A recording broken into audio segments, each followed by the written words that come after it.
የብርቱካን ያልሆነውን የብርቱካን ታሪክ ለምን በዚህ ደረጃ በሐሰት መስራት እንዳስፈለገ እስካሁን ያልተመለሰልኝ ጥያቄ ነው ትላለች በኢቢኤስ ቴሌቪዥን ፕሮግራም አስታዋቂዋ ሉላ ገዙ።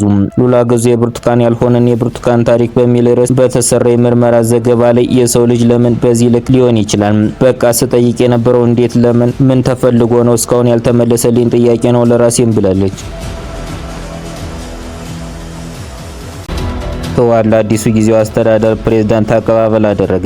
ህወሓት ተቋማዊ ነጻነት አክብሮ ተልዕኮውን ለመወጣት እንደ ጊዜያዊ አስተዳደሩ አካል በመሆን በጋራ ይሰራል ሲል ገልጿል።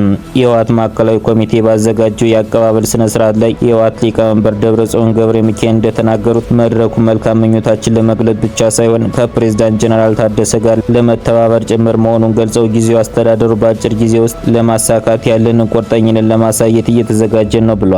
ግልጽ ተልዕኮ ይዞ የተቋቋመው የትግራይ ጊዜያዊ አስተዳደር ተልዕኮውን ከመወጣቱም ባለፈም በትግራይ ህዝብ ላይ ጉዳት አድርሷል ብለዋል። ትግሉ ተልዕኮውን የሚወጣ ጊዜያዊ አስተዳደር ለመመስረት ላለፉት ወራት ትግል ሲያደርግ መቆየቱንም ተናግረዋል። የትግራይ ክልል አዲሱ ጊዜያዊ አስተዳደር ፕሬዝዳንት ሌተናል ጀነራል ታደሰ ወረደ በጽህፈት ቤታቸው ስራቸውን በይፋ የጀመሩ ሲሆን የካቢኔ ስብሰባ አካሂደዋል።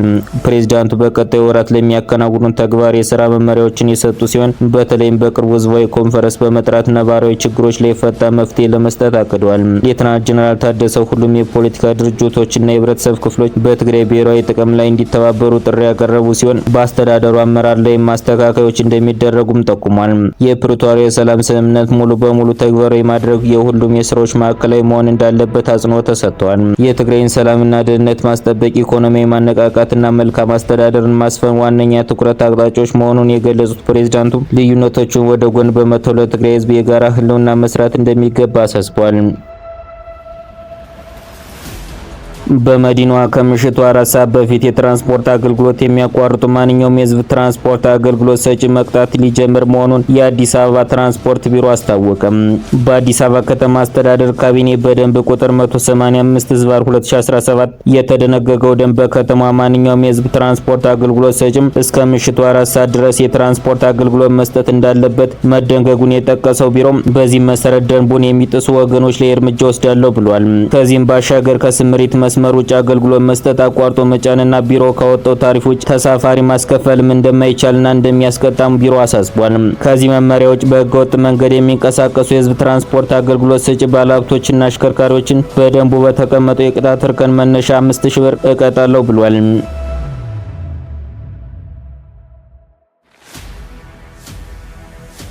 የኢትዮጵያ አየር መንገድ በማንዳሪን ተቃውሞ ገጠመው። ፔታ የተሰኘው የእንስሳት መብት ተሟጋች በማንዳሪን በኢትዮጵያ አየር መንገድ ላይ ተቃውሞ አሰማም። የዚህ ድርጅት አባል የሆነው አንድ ግለሰብ ትናንት በማንዳሪን ዓለም አቀፍ አውሮፕላን ማረፊያ የመንገደኞች መሳፈሪያ ላይ ቆሞ የኢትዮጵያ አየር መንገድ ጦጣዎችን በጭካኔ ማጓጓዝ ያቆም የሚል መፈክር ያሳየ ሲሆን ይህንን መፈክር ድምጹን ከፍ አድርጎ አሰምቷል። ይህ ግለሰብ ከዚህ ቀደም በአዲስ አበባ ተገኝቶ ተመሳሳይ ተቃውሞ ለማድረግ ሲሞክር ታስሮ የተፈታ ነበር። ፔታ ከዚህ ቀደም በብራስልስና በለንደን በስቶክሆልም እና በአትላንታ እንዲሁም በህንድ በሚገኙ አየር ማረፊያዎች ተመሳሳይ ተቃውሞ ማቅረብ የሚታወስ ነው።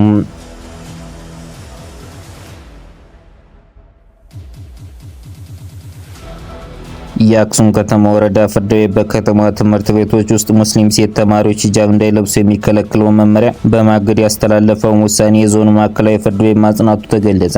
በወረዳው ፍርድ ቤት የታገደው የትምህርት ቤቶች አስተዳደራዊ ውሳኔ እስከዛሬ በትምህርት ቤቶቹ አለመተግበርና ተማሪዎች መማር አለመቻላቸውን ከትግራይ የእስልምና ጉዳዮች ምክር ቤት ያገኘነው መረጃ ያሳያል። የክልሉ የእስልምና ጉዳዮች ምክር ቤት ክሱን ወደሚመለከተው ከፍተኛ ፍርድ ቤት ወስደዋለሁ በማለቱም የአክሱም ወረዳ ፍርድ ቤት የተላለፈበትን 12500 ብር ቅጣት አግባብነት እንደሌለው በመግለጽና ውድቅ በማድረግ ፍርድ ቤቱ ገንዘቡን ለምክር ቤቱ እንዲመለስ ማዘዙን አስታውቋል።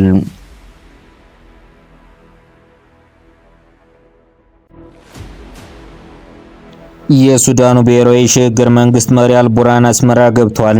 አልቡርሃን የሚመሩት ጦር የሱዳኑ ፈጥኖ ደራሽ ኃይል አሸንፎ ወደ ካርቱም መመለሱ የሚታወስ ነው። በቀጣይ ሱዳን፣ ግብጽና ኤርትራ የአካባቢውን ፖለቲካ በጋራ ለመቆጣጠር የሚስማሙ ይመስላል። ግብጽ የአልቡርሃን ደጋፊ መሆኗ ይታወቃል።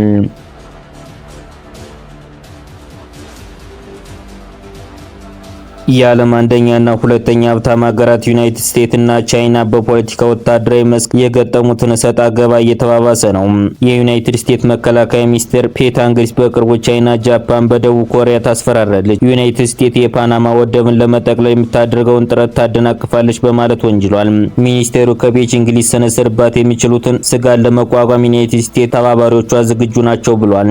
የቻይና መከላከያ ሚኒስቴር ቃል አቀባይ ኮሎኔል ዣንግ አሜሪካን በስም ሳይጠቅሱ የሚመለከታቸው ያሏቸውን ሀገራት ከስህተት እንዲታቀቡ አስጠንቅቋል። የሚመለከታቸው ሀገራት የሐሰት አስተያየት ከመስጠት እንዲቆጠቡ እናሳስባለን። የኤሲያን ፓሲፊክ አካባቢ ላይ ጂኦፖለቲክስ ፉክክር መጠቀሚያ ማድረጋቸውን አቁሙ፣ የፖለቲካ ወታደራዊ ፍጥጫ አቁሙ፣ በአካባቢው የሚኖረውን ህዝብ ጸጥታና ደህንነት ማወካቸውን አቁሙ ሲሉ አስጠንቅቀዋል።